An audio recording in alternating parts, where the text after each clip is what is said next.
Playing Possum Podcast. Playing Possum Podcast. Playing Possum Podcast. Playing Possum Podcast. Playing Possum Podcast. Playing Possum Podcast. Hey y'all, it's me. It's Jamey with the Playing Possum Collective, and it's just me. Y'all may have noticed, those of y'all following the podcast, that I was absent through the last couple of episodes. I have not been in Mississippi at my home studio for part of this spring. I have been up in the North Georgia mountains, focusing on doing what it is that I do, mostly painting and writing. My internet connection up here is not particularly dependable, so Catherine and Casey and I decided that it was probably best that I did not participate in those interviews in those last couple of podcasts. But if you have not checked them out yet, please go ahead and take the opportunity to watch those podcasts. Some very gifted artists that donated their time to having conversations with us. But for this particular episode, it's just a mini, and it's just me, and it won't be all that long, mostly because I don't know how long it'll take to upload with my current internet situation. But since Catherine and I both received a lot of good feedback about having read our work, and what I think was the last mini episode, it's been a while since we've had a mini, I figured I would just read some of the things that I've been working on since I've been up here. First, going to read y'all the blog post that I wrote for Playing Possum, which is how do you solve a problem with like Maria. If time allows, I want to read an excerpt from milepost 10, Closer to the Find, and should there be any time remaining after that, there's another little one that I'd like to read to you guys as well. So without wasting too much more time, because I don't know what we'll upload, I'm just going to jump right into it. So again, thank y'all for being here and for listening along. And this is, again, my blog post for the Playing Possum Collective. How do you solve a problem like Maria? If playing possum with my art were a sport, I'd have the Heisman, a master's green jacket, or the coveted golden gloves. Minimizing my talent is a skill I possess in spades, the irony being I have 2 art degrees, a bachelor's and a master's. Yet I still feel like a fraud saying I'm an artist. Feels like cosplay or a hobby I've wasted too much money on. But here I am, 40-something, still painting, still producing art-based merch, masquerading as a professional artist, simultaneously working odd jobs to keep the bills paid. Now, it's said that some folks know their passion from an early age. I had a natural proclivity for drawing, painting, and creating, but I can't say it was ever my passion. My single most desire throughout my youth had nothing to do with my skill set or potential career as a creative. All I longed for was romance, a fantastical Disney-esque love story, singing flora, fauna, and all. And as a kid, I loved girly things, girl toys, girl books, TV shows, and movies, dress up, all the things boys are prohibited from and coached out of doing, a conditioning I submitted to. But when the adolescent hormones kicked in, I realized, oh shit, this feels different. Turns out the love I had for childhood girlfriends was based more in camaraderie and mutual appreciation. My affection was genuine, but puberty affirmed that those gals were actually just bosom buddies. It was the shirtless roofers next door, my tight t-shirted gym coach, and tall men in suits at church that made me swoon. And the one thing I wanted more than anything was for one of them to sweep me up in their burly arms, throw me into the tufted seat of a pumpkin-shaped carriage, and fly me away to same-sex paradise. Phooey on everything else. I needed love, damn it. Someone to share this deep, dark secret with. Now fast forward to age 18. What to do with Jamey Hudnall? Well, he's naturally talented in drawing and painting, loves it because it's something he's good at, enjoys, and sets him apart from his peers. And what hasn't he explored creatively? He's attended art camps, won contests, sketched, drawn, thrown clay, sculpted, photographed, and thrived in Saturday morning painting classes. Thus, it was decided that the most logical place for a boy like that is art school. 4 years later, I had a BFA in painting. What next? Sent him to Italy to see the Renaissance masters in paint. Check. Why stop there? Apply to graduate school and become a professor of art like the educators he so admired. Voila! Now he's off to a master's program. All of this felt like what I should be doing with my life. Besides, I wasn't interested in much else. Certainly not the most focused or studious in the room. Professors and schoolmates could attest that I was never fully present despite steadily progressing downfield. Obviously, a career of some sort would be necessary, and really, what better place for a homo than the arts? Everybody's got to make a living doing something, and it seemed like a vocation I could live with. But that future is not what motivated me. It was merely a means to an end, a have-to on a to-do list that carried me through 13th to 19th grades. And it's not that I didn't care about my art. I just felt I had bigger fish to fry. After all, I'd spent most of my life in hiding, damn it. Think Don't Ask, Don't Tell and the Defense of Marriage Act. And all I really wanted from life was to equalize, to be next to a fellow that would adore me as much as I wanted to be adored. To hell with everything else. If my studies helped bide my time while searching for an MVP, it was my business and my debt. I'd get the degrees. I just figured I'd take it more seriously later. The reality was that actual joy and excitement came from time spent with analogous gents I knew carnally across the years. Handsome art students, friends of friends, an Italian bodyboarder. Add to it that these guys were like me, second-class citizens with whom I did not need to explain my experience or stifle my feelings. We were all participants in the same rigged game. But eventually, my path did cross with someone who wanted the same thing as me, a relationship. And for a tumultuous on-again, off-again year and a half, my little heart had what it spent the entirety of my youth searching for, a like-minded teammate. Imagine a cold, lazy, wintry Sunday with no place to be and no immediate to-dos, wrapped up in the arms of the one you love, watching a rare southern snowstorm roar through. It was everything I'd ever longed for, and finally, after years of bunts and fouls, old Jamey Hudnall's cup runneth over. And yet as quickly as it arrived, it thawed, and I found myself on the other side of love, disillusioned. With that box checked, I was aimless. The focus of years' worth of efforts had been achieved, which left me with no clue as to what could replace that lone desire. But I wouldn't have to wait long to find out. Right at the finish line of my master's studies, my mother fell ill and was gone in a matter of months. Suddenly, in the absence of the woman who had always championed my creativity, my art felt important and worthwhile for the first time. So I shuffled my priorities to become the best art student I could for the last remaining months of my years-long, multi-tiered education. Drowning in grief, it was my art that saved me as I began cobbling together a thesis exhibition that would pay tribute to the person who had encouraged me endlessly, hoping I'd truly embrace and harness the power of my creativity someday. And cosmically, it was a home run. Degree in hand, I found myself in my parents' Mississippi hometown, squatting in a Victorian cottage they had purchased and renovated for their retirement, now left empty. As I worked to move forward, I employed my new credentials to teach art appreciation and design classes online, diapered my cousin's newborn as a Manny 3 days a week, did yard work for generous aunts, became a traveling margarita mix and pickle salesman on the Southeastern Wholesale Trade Show circuit for a local business, doing anything and everything to make that monthly student loan payment on top of all my other bills and expenses.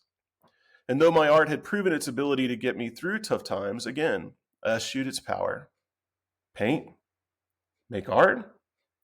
What for? I needed to make money, honey, not flit around with the short-sighted efforts of a previous life, one now buried alongside of Jamey Hudnall that no longer existed. And despite a few half-hearted attempts to step back up to the plate, I lived in this mindset for years until I reached a point where I could neither see nor desire a life for myself in Mississippi anymore and began searching for a fresh start elsewhere. The surprising twist in that search is that it led me right back to where I had left off, that Victorian cottage in the heart of downtown Natchez. In the artless years of my tenure there, the love of a handful of benevolent aunts and cousins had been tacitly rebuilding me, steadily putting me back together. But by the time a whole version of myself was walking the earth again, sorrowfully, I had buried or said goodbye to most of them too. Those kindreds, an extension of my mother's love, were my team, and the sole reason I survived motherless postgraduate school. They carried the ball for me until I was in a position to run it again myself. And looking for a way to honor them it occurred to me that no one would ever know what these people had done for me, how their behind-the-scenes love and efforts rescued me, unless I found a way to communicate it. So I launched a Hail Mary, and I began painting again. And when my paintings did not say all I wanted, I began writing about them as well, over and over again, trying to elucidate the effect their love had upon a life derailed. And this is where I find myself now, finally utilizing a skill set that has been an underappreciated space filler despite years worth of time and money investing otherwise. Misguidedly, I've thumbed my nose at my talent most of my existence, at times blaming it for being the reason I wasn't living a normal life like the friends and family in my orbit, 9-to-5ing their way to retirement. But as my mother would remind me, God's gift to us is our talent, and what we do with that talent is our gift to God. I may never see Super Bowl-sized success in painting or writing, but what cannot be undone is what I'm leaving behind now. Evidence of someone who ultimately, wholeheartedly, embraced their innate ability, building a career not by playing possum, but by courageously taking the field instead. So fear not, possums. On the other side of indifference and self-doubt is faith and conviction. But you'll know neither if you throw in the towel, so hit that shit out of the park. And as for love and romance, I've warmed to the idea of recruiting again, so interested bench warmers, suit up. Tryouts are TBA. Are y'all still with me and we're still recording? Right on. Y'all, if you'd like to read that post or listen to it again, you can find that at our website, playingpossumcollective.com. Yeah, I hope y'all enjoyed that. Looks like we've got the time. How far in are we? Oh, okay, yeah, we got a little time.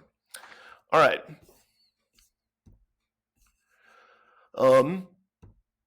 Again, I wanted to bring y'all a little something from my time spent at the cabin. This was from 2021. The piece I just read, How Do You Solve a Problem Like Maria, was written in the last month or so. But this piece, Milepost 10, Closer to Fine, paired with Pink Dogwood number 2, talks a little bit about our family history in this particular place and what this cabin means to all of us. It's a little lighter than the last. It's a little less pointed and a little bit more fun. It'll describe a relationship with one of my cousins who is my dear heart that makes me absolutely crazy. And then you'll also notice that I am talking about the Apple Assistant, Apple Products Assistant. I am not pronouncing her name Siri because I've got devices in drawers and my laptop will flip out. So I am referring to her as Sally, and you'll just know who I'm talking about.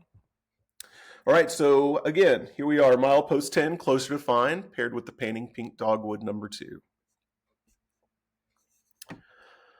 Rounding the courthouse square of Blairsville, Georgia, I shift in my seat, pat the steering wheel of my Honda encouragingly, and prepare for the climb over the mountain. Unless I end up behind an RV or stuck in traffic once back on the interstate, I'll get down to Atlanta in a couple of hours, well before it's time to trick or treat with my nephews. Hey Sally, text Reese please, I instruct politely, looking down at the console, expecting to see my phone and realizing it's not next to me where it should be. Sure, what do you want to say to Reese, Sally asks, lighting up at the ready and revealing my phone's location on the passenger side dashboard. Hollering over in its direction, I dictate the message, going over the mountain and down 985, period. Tell my taters I'll be there by lunchtime, exclamation point. I guess I said it there while pumping gas, moving things around. Thank God I didn't leave it at the cabin. That would have cost me some time. Obviously, it's charged and connected to my car speakers, so there's really no need to pull over and retrieve it. I can still place and answer calls, send and receive text, and play music all hands-free, so it's really a non-issue. Sally prepares the text and asks, ready to send it? Her voice coming through the car speakers loud and clear. Send please, ma'am, I reply, more level tone this time, since she's obviously close enough to hear me. Message sent. Thank you, Sally. You're welcome, she replies cheerfully. It's been a while since I've taken this route. This is the old-timey way my family traveled when I was a kid, before the construction of I-575. I-575, right. That beeline takes you north of Atlanta through Jasper, Ellijay, and Blue Ridge. The scenic pathway I'm on, Highway 19 or 129 depending on your direction, is a steep, curvy two-lane road that tops Blood Mountain, one of Georgia's highest peaks, before winding its way back down again. Along the way, it cuts through the Chattahoochee National Forest, passing state parks, hiking trails, and turnoffs to tourist havens like Helen, Georgia's Swiss-style alpine village, Dahlonega, site of Georgia's 19th century gold rush, and Cleveland, home to Dr. Xavier Roberts' Babyland General, birthplace of the Cabbage Patch Kids, all cultural experiences to behold. Ding! Chimes my phone. Jesus, I call out reflexively. I knew the phone was connected to my car speakers, but damn, that was loud. Maybe I should pull over and silence it while I have the opportunity. But deciding against it, instead I ask, Sally, please read my last text. Reese liked your text message, going over the mountain and down 985. Tell my taters I'll be there by lunchtime. Thank you, ma'am. You're welcome, she replies again, mirroring my politeness. The year is nearly over. Summer and fall were a whirlwind, both gone in a blink and much busier than last year, of course, now living in vaccine euphoria. The summer necessitated repeat trips back to Georgia, one in both June and July. Then I was home a while before returning to the mountains mid-October for what I hope will become an annual fall sabbatical. Realizing I'm writing in silence, I asked Sally to cue up some music. Hey, Sally, shuffle the Milepost playlist in iTunes, please, I request. Now shuffling Milepost playlist in iTunes, Sally responds. After a brief pause, she announces, Here's High on a Mountain by Loretta Lynn and Jack White. Coinky-dink. Well done, ma'am, I say, thanking her. Don't mention it, she replies, as she adds a beat to our travels. The purpose behind June's trip was twofold. I needed to deliver several paintings in Atlanta and then get on up to the North Georgia mountains to celebrate Dad. It's both his birth month and Father's Day, so we combined them into one big weekend. He and Julie, affectionately known as JJ by my family, brother and Reese, my nephews Tater and Little Bub, their canine and I all made our way up to the family cabin for the dual celebration. Dad churned ice cream and took naps. JJ made deviled eggs and played on her iPad. Brother, his boys, and their pup skipped rocks on Lego breaks. Reese snuck away to read when off duty. And I baked a cake to mark the occasions. The cake was nothing fancy. I just stirred up and baked a box of gluten-free chocolate cake mix and then iced it with chocolate butter frosting, a go-to from an old Betty Crocker cookbook. Chocolate cake is a Hudnall family tradition. This was Mama's doing, usually for birthdays, beginning when Brother and I were kids, though previously enjoyed with gluten. It just so happens to pair beautifully with Dad's homemade vanilla ice cream, a rare treat that makes kids of us all. I recruited my taters to decorate it, though not before they had licked the bowl and the beaters clean per tradition. Now, my mother always employed M&Ms for decoration, spelling out names and ages, adding pops of color here and there. And I tried to explain this approach to the boys, but they opted for a more piled-on, full coverage aesthetic for their Pawpaw's 2021 birthday/Father's Day cake, because he's that many years old. Suffice it to say, it was a wonderful visit. Much-needed family time after forgoing so many opportunities last year, especially gathering in a place so familiar, so dear to us all. I grew up playing in our cabin's field, picking wildflowers for the supper table, searching gravel for shiny mica, and poking sticks in the stream bed hunting for treasure. Our old hollow, just a big open field on a little pond enclosed by mountain-hugging loblolly pines and dotted with walnut trees, is our Georgia home away from home, or Walnut Hollow, as my parents so named it. Ta-da! My phone rings again unexpectedly, pausing Loretta, hitting me at full volume and scaring the bejesus out of me. Suddenly, I have a sinking feeling. I should have pulled over when I had the chance. Holy shit, I exclaimed, trying to maintain focus on the road ahead. What in the world is my cousin texting me for this early? I ask incredulously. It's not even 8 a.m. in Natchez. Hey, Sally, could you read my last text message, please? Sally kindly responds, Sure. Sadie Ellen said, I'm having your favorite for breakfast. Party face emoji, eggs emoji, shrimp emoji. I could have told you who texted me based on the ta-da alone. I assigned Sadie that text tone ages ago, being that she's an avid texter with lots of daily announcements. Needless to say, ta-da is the sound I hear most often. I gave her this special ringtone so that I could differentiate her calls and texts from others during work hours in an effort to know when to pause what I'm doing or continue on. I used to silence all notifications, but I realized I might miss an actual emergency. So instead, I've settled into the habit of checking my phone after every second or third ta-da, as they're usually only moments apart, arriving via rapid fire. Thankfully, as of yet, we've been spared any such drama. Most often I receive pictures of her meals, weather reports for cities where various family and friends reside, or reminders for events printed on our family calendar, like birthdays and anniversaries.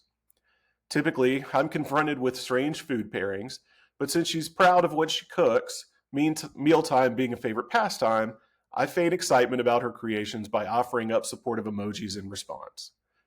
Truthfully, I'm grateful to know how she's spending her day, and admittedly, her creativity tickles me. As far as what my favorite is, I'll have to wait until I can pull over to see if I've guessed correctly. I'm betting that whatever awaits me isn't my favorite. Most likely, I'll find myself looking at microwaved eggs atop something unusual like shrimp cocktail or fruit.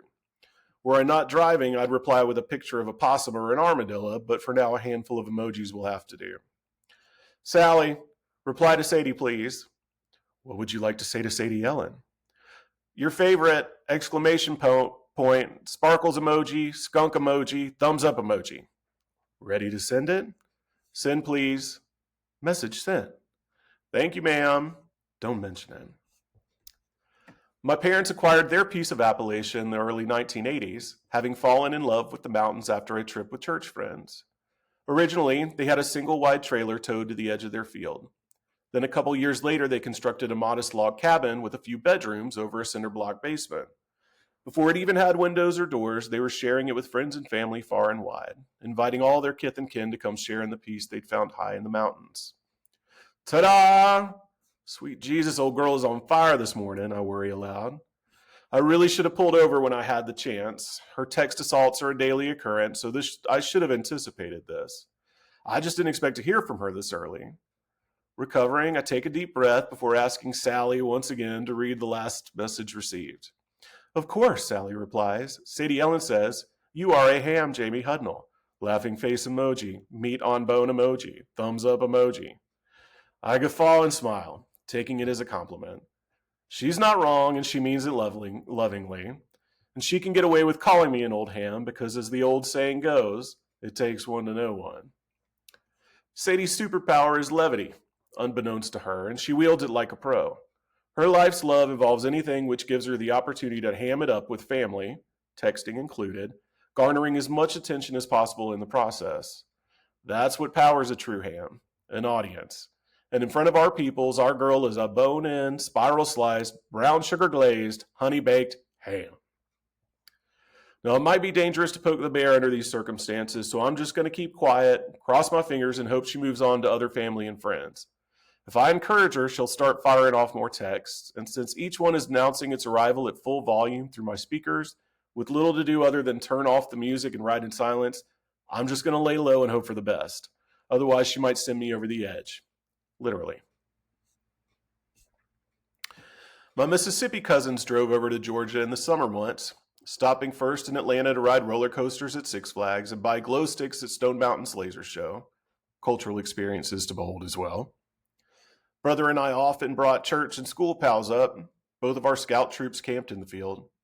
My parents rented it out occasionally and auctioned off weekend visits to raise money for the annual church preschool auction. Rarely did a weekend pass without a visit from one group or another. The most frequent guests were gal pals and mamas, circles of Methodist women on retreat, soaking up a weekend in the mountains away from their husbands and children to commune with other women. Mostly, they'd lounge around in pajamas and drink coffee, red wine, participating in a craft project Mama dreamed up, creatively paired with a devotional or two. Many ladies have shared memories of being coerced into waxing fall leaves for fall wreaths, a common ruse my mother designed to encourage fellowship and foster meaningful spiritual growth, an approach that yielded a festive handmade souvenir and a dose of self-confidence. After a couple of decades of heavy use, my parents redesigned their cabin in preparation for their retirement, adding luxuries like a dishwasher, garbage disposal, and extra beds and bathrooms, anticipating the arrival of grandkids somewhere down the line, a hope manifested into our tater and little bub. But life had other plans for my family. Mama died and her ashes scattered long before the boys came, leaving Dad to grandparent and maintain all they had created together on his own. He spent much of his first year alone at the cabin, recovering, recharging, reassessing, leaning into the peace they had created there together, settling her estate, acknowledging memorials in her name, writing thank yous, and learning how to move forward. When he finally came down from the mountains, he decided to continue on with their plan to live a bi-state retirement and hold on to both his Georgia mountain cabin and his historic Mississippi home, vacillating between the two with the seasons as he and Mama had planned, albeit now on his own. Like family, our little log cabin has witnessed so many of our joys, our growing pains, and our losses. Both of us now 40, having already reared 2 little Hudnall boys into grown men, it's now repeating the process with 2 more. Though I had imagined this outcome in my youth, experiencing it now as Uncle Jamey feels simultaneously fated and yet somehow unbelievable. Life has surprised me in that way. I've now lived long enough to see history repeat itself, high on a mountaintop. That piece continues on. Sadie definitely gets the best of me. If you enjoy that, please read it. You can find the rest of that piece at jameyhudnall.com. It's in mileposts. Again, milepost number 10, Closer to Fine. How are we doing on time? Ooh. Okay, I think we got time to squeeze this last one in. I wanted to squeeze in this last one to milepost 12, The Glory of Love. Finding this piece of writing was actually serendipitous. It is not mine. It's something that my Uncle Kenny wrote. Uncle Kenny was my beloved cousin and a cornerstone of the crew of Happy Hour. If you've kept up with any of my writing or if you've been reading any of it, you'll know that our little Happy Hour family has played a big part in my life and shared many, many good times. This piece actually has its own introduction, so I'm not going to do that now because there's no reason to say it twice, and I'm running out of time. So if y'all are still with me, here we go. Milepost 12, The Glory of Love, paired with Mama's Delftware number 1. The following testimony was recently excavated from the far reaches of our kitchen trunk drawer. Handwritten by my Uncle Kenny on a few pages near the center of an unused legal pad, it sat undiscovered for years.